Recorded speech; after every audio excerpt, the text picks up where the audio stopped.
महाराष्ट्र राज्य वक्फ मंडळ ये एक ऑटोनोमस बॉडी है और इसको एक सेंट्रल एक्ट है। उस एक्ट के तहत मैनेजमेंट करने के लिए रेवेन्यू डिपार्टमेंट में से रिलेटेड कुछ इश्यूज थे, जो म्यूनिसिपल एडमिनिस्ट्रेशन से रिलेटेड कुछ इश्यूज थे और पुलिस डिपार्टमेंट से। इन इश्यूज को काफ़ी सालों से हम दिक्कत में आ रहे थे, उसके इम्प्लीमेंट की वजह से। एक्ट में के जो प्रोविजंस है, वो प्रोविजंस के बारे में ये तीनों डिपार्टमेंट को कुछ कन्फ्यूजन्स थे, उसकी वजह से वो इम्प्लीमेंट नहीं कर पा रहे थे और उस वजह से वक्त प्रॉपर्टी का नुकसान हो रहा था। गवर्नमेंट ने जो टाइम टू टाइम जीआरस निकाले, उसका भी इम्प्लीमेंट नहीं हो रहा था। तो इसलिए हमने हमारी अध्यक्षता में ऐसा तय किया है कि महाराष्ट्र के अंदर 6 डिवीज़न है, रेवेन्यू डिवीज़न। हर डिविजनल कमिश्नर के साथ मिलकर उस डिवीज़न के सारे कलेक्टर्स, रेवेन्यू हेड जिनको हम कहते हैं, सारे म्यूनिसिपल एडमिनिस्ट्रेशन और पुलिस डिपार्टमेंट, इन सब की हमने बैठक आयोजित की थी। और हमने बैठक में विभागीय आयुक्त से ये कहा था कि सारे ऑफिसर्स खुद आए, प्रतिनिधि को न भेजे, भले वो फिजिकल नहीं आए तो भी चलेगा, लेकिन ऑनलाइन आए तो चलेगा, लेकिन खुद हाजिरी दे। तो इस मुताबिक मराठवाड़ा के सारे तीनों भी डिपार्टमेंट के लोग आए थे। हमने वक्फ एक्ट के उनसे रिलेटेड ही मुद्दे पर चर्चा किया है और हमको इस काम में विभागीय आयुक्त ने काफ़ी सहकार्य किया। पुलिस डिपार्टमेंट का रोल क्या है वक्फ एक्ट में, कौन से सेक्शन में है, म्यूनिसिपल एडमिनिस्ट्रेशन का क्या रोल है, कौन से सेक्शन में है, और रेवेन्यू डिपार्टमेंट में जो जीआरस आए हैं, ये लैंड एक्विजिशन एक्ट है और 7/12 से लेकर इश्यूज है, ये सारी चीज़ों की खुलकर डिस्कस हुई और हमको आयुक्त साहब ने इसमें काफ़ी सहकार्य किया। तो ये हमारी शुरुआत थी, पहला डिवीज़न हमने लिया है। अब इसी प्रकार 6 के 6 डिवीज़न में हमारे इसी प्रकार से बैठक होने वाली है कि हमें उम्मीद है कि इस बैठक की वजह से जो है तो हमारे रेवेन्यू डिपार्टमेंट के सारे इश्यूज हल होने में मदद मिलेगी। पुलिस डिपार्टमेंट में जो हमारे मामले जाते हैं उसकी दखल ली जाएंगी और नगर प्रशासन से ताल्लुक़ रखने वाले जो मामले हैं इसमें भी दखल ली जाएगी और इससे हम मंशाए वाकिफ़ की जो मंशा थी और वक़्फ़ को बचाने में हम कामयाब हो जाएंगे।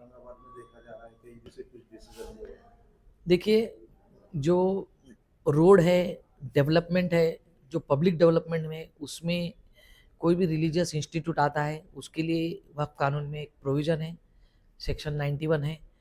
और वैसे भी वक्फ बोर्ड जो बना है ये रिलीजियस सारे इंस्टीट्यूट्स की हिफाजत के लिए बना है। तो हम जो भी प्रोविज़न है कानून के अंदर, उस प्रोविज़न के तहत आखिर तक उसको बचाने की कोशिश करेंगे और जो प्रशासन है, लोकल प्रशासन है, स्थानिक प्रशासन है, उनसे भी चर्चा करेंगे कि उसको हम कैसे कानून के दायरे में बिठाकर बचा सकते हैं। उस ताल्लुक से हम जो है तो यहाँ कर स्थानिक प्रशासन है, आयुक्त संभाजीनगर म्यूनिसिपल एडमिनिस्ट्रेशन, उनसे बात करेंगे और वहाँ का जो प्रैक्टिकल जायजा लेकर उसमें क्या रास्ता निकलता है चर्चा कर कर सुलझाने की कोशिश करेंगे। कंचनवाड़ी के लोग काफी दिनों से कुपोषण कर रहे हैं और वो टोटल की प्रॉपर्टी पे आ रहे हैं, तो वो लोगों ने कुछ आपसे कांटेक्ट किया है? उनके लोगों के 350 से 400 घर टूटने वाले। देखिए, वो तो हमने सारे संभाजीनगर के अंदर जितने भी मकानात बने हैं उसके लिए एक समिति गठित की है। वो समिति शहर का पूरा सर्वे कर रही है। वो सर्वे में जितने भी मकान बने हैं, किसने हमसे परमिशन लिया है, कौन लीज होल्डर है, किसने इलीगल बनाया है, वो सारा डाटा उसमें कलेक्ट होने के बाद आज मीटिंग में भी समाजनगर म्यूनिसिपल कॉरपोरेशन के प्रतिनिधि आए थे। उन्होंने भी हमसे काफ़ी सहकार्य की भूमिका निभाई है। वो सारा डाटा इकट्ठा होने के बाद हम म्यूनिसिपल कॉरपोरेशन को देंगे। क्या चर्चा की? आज की चर्चा में जो वक्फ बोर्ड के जो माननीय राज्य मंत्री साहब समर काजी साहब हैं, उन्होंने बहुत अच्छे तरीके से सभी इंटर डिपार्टमेंट कोऑर्डिनेशन के लिए मीटिंग कॉल की थी और इसमें जो महसूल विभाग है, पुलिस विभाग है, महानगर पालिका है, इन सभी विभागों को अपनी अपनी वक्फ प्लान के बारे में क्या भूमिकाएँ हैं ये बताने की उन्होंने आज पूरी अच्छे तरीके से की मीटिंग में।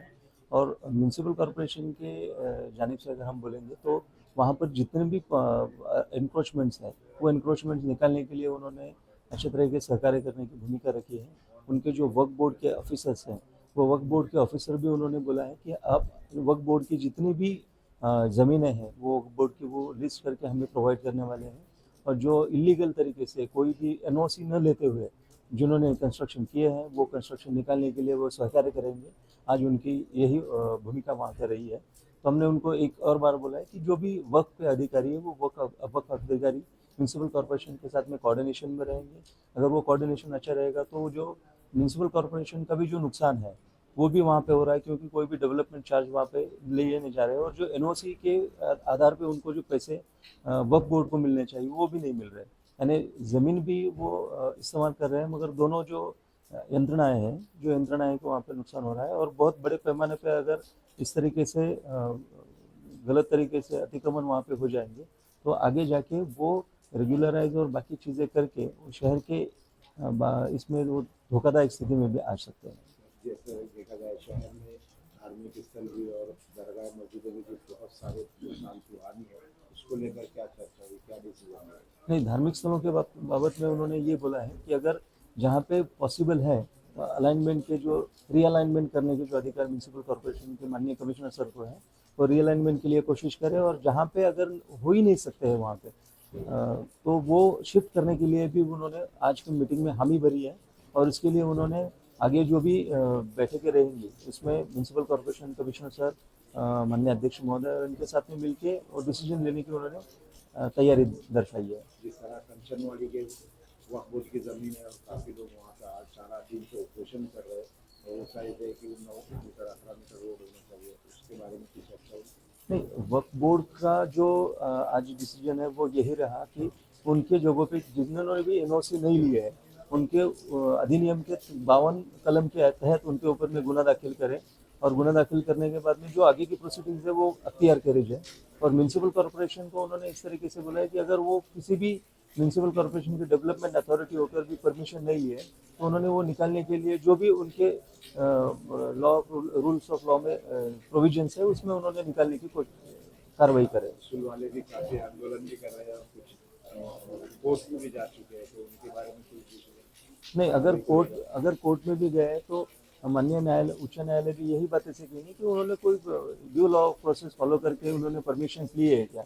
अगर वक्फ लैंड है वहाँ पे एनओसी उनकी ज़रूरी है, अगर उन्होंने वो नहीं लिए है और म्यूनसिपल कॉर्पोरेशन से उन्होंने अगर लीगल परमिशंस एक्वायर नहीं किए तो डेफिनेटली वो उनके ऊपर में कार्रवाई करने के लिए ही हमें भरेंगे। अगली कार्रवाई कहाँ है? अगली कार्रवाई हम करने के लिए अभी मीटिंग रखे हैं पुलिस डिपार्टमेंट और म्यूनसिपल कॉर्पोरेशन में। तो अगले सप्ताह में उसकी एक मीटिंग होगी और उसके बाद में कहाँ पर कार्रवाई करेंगे उसका निश्चित किया जाएगा। सिटी के अंदर का कुछ प्लान है सर? सिटी के अंदर जैसे इंटरनल जैसे रोटी में बहुत ही घर घर में मतलब तो यहाँ पर महानगर पालिका तक कभी हो सकता तो इसके बारे में कुछ अगला प्लान है? अगले इसमें चरण में हम यही कर रहे हैं कि पहले तो जो भी मार्किंग्स है जो टोटल स्टेशन सब है वो करना ज़रूरी है। मार्किंग के बाद में हम अनाउंसमेंट की कोशिश क्योंकि रहवासी इलाके हैं बहुत बड़े पैमाने पे लोगों ने वहाँ पे जो भी स्ट्रक्चर्स बनाए वो बनाए तो उनको अनाउंसमेंट करके नोटिस देके उसके बाद में ही जो कार्रवाई का है वो हम रुख इख्तियार करने वाले हैं। तो इस तरीके से जो भी म्यूनसिपल कॉर्पोरेशन के हैं वो पुलिस ऑफिसर्स पुलिस डिपार्टमेंट हो म्यूनसिपल ऑफिसर्स हो ये सब के समन्वय के साथ में ही आगे में इंटरनल जो रोड्स है वहाँ पे कार्रवाई करने की हम कोशिश करने वाले हैं। आज डिविजनल कमिश्नर साहब के पास में हमारे चेयरमैन जनाब समीर खाजी साहब और जूनियर साहब की मौजूदगी के अंदर और अध्यक्षता के अंदर जो बोर्ड डिविजनल कमिश्नर की पूरे मराठवाड़ा की जो मीटिंग हुई उसके अंदर पूरे कलेक्टर्स रेवेन्यू अथॉरिटीज़ और सुप्रिटेंडेंट ऑफ पुलिस कमिश्नर की तौर से पूरे लोग मौजूद थे। उसके अंदर हमने यही इन्हें रखे कि भाई जो आज जो माहौल चल रहा एनक्रोचमेंट का या डेवलपमेंट का तो उसके अंदर जो रिलीजियस इंस्टीट्यूशंस है जैसे मस्जिदें हैं मंदिरें हैं जो भी टोटल रिलीजियस इंस्टीट्यूशंस हैं उनको कैसा प्रोटेक्ट करा जा सकता है। जब ये डेवलपमेंट प्लान बनाया जाता है तो इनके सामने सारी चीज़ें रहती है रिलीजियस इंस्टीट्यूशंस।